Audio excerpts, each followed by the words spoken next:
Hi, my name is Olivier Gigonès. I'm a CNRS scientist at in Montpellier, in France. I'm going to tell you about my first steps in deep learning with R and the study of species interactions with camera traps. Okay, I work on predator-prey relationships, which are interactions between species that drive large mammal communities. And this is joint work with Anna Chen and Maëlys Kervelec, Vincent Miel, and colleagues from the French Office for Biodiversity, OFB, and game federations from Ain and Jura counties. So colleagues from OFB and game federations collect the data on species of interest with camera traps set up as strategic places on both sides of forest path, for example, where species tend to pass, like on this picture where we have a lynx and its kittens. This method is non-invasive. In other words, we do not need to physically capture the individuals, which is cool. The thing is that we get tons of pictures that we have to tag with a species label. And then this is where deep learning is very useful. The idea is to feed algorithm with pictures as inputs and get the species ID as outputs. For my analysis, I use the FastAI library, which relies on Python and its library PyTorch.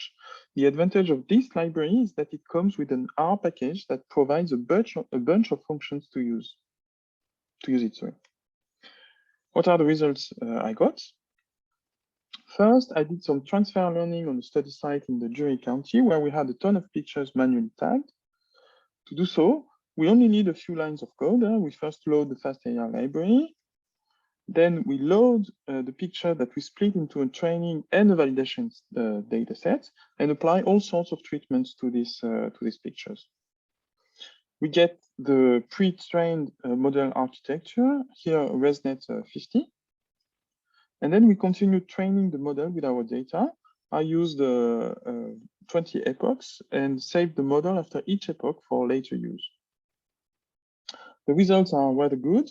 We managed to classify the lynx and its main prey, chamois and roe with a satisfying level of certainty. Then I used my freshly trained model to tag automatically a bunch of pictures we had on another study site in the Ain county. And these pictures were also manually tagged. Therefore, we knew the species with certainty. In R, we use the predict function, as usual, to tag a new picture with the model we've trained in previous step. The results are displayed in a confusion matrix with species that are predicted by the algorithm in columns and the species that are actually in the pictures in rows. A false negative is, for example, a picture with a lynx, but we predict another species on it. And a false positive, sorry, is a picture without a lynx, but we predict that there is actually a lynx on it. So it's a false positive. Starting with false negatives, here in rows, for the lynx, for example, we see that we confuse lynx with, for example, cats. And now with false positives in columns, we predict lynx on picture where we have actually a roe deer. Okay, so this is a bit disappointing, but past the frustration, one may ask, is it really a big problem? Will our answer to the ecological question of predator-prey interactions be affected by these errors? And to assess the bias, we use the statistical models that allow inferring co-occurrences between species while accounting for imperfect detection. These are the so-called occupancy models. And you can fit these models in R, which is cool, with this package unmarked.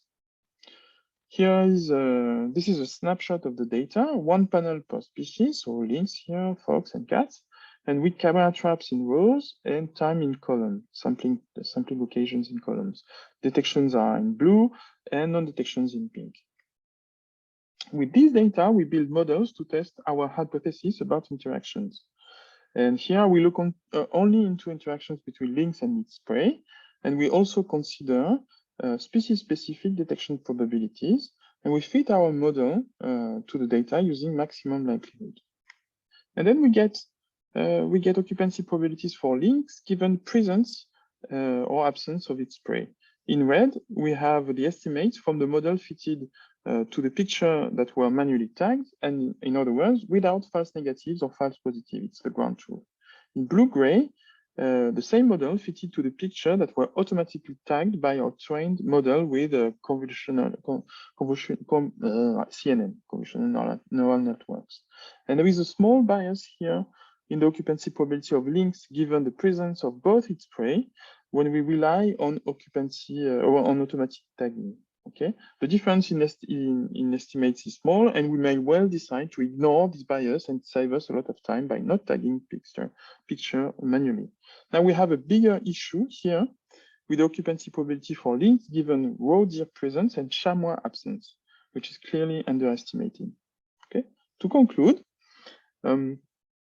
training a model on one site and predict on another site is difficult. This is a non-result. Our problem is most likely due to a lack of diversity in the training dataset, and we are in the process of adding more pictures, more diverse, and we do the training. And it's easy to get lost in deep learning and lose sight of the ecological question. And if I can live with small bias on ecological indicators, it's better to stay on course and go with not too perfect performances of the algorithm and save precious time in tagging. And thank you for listening.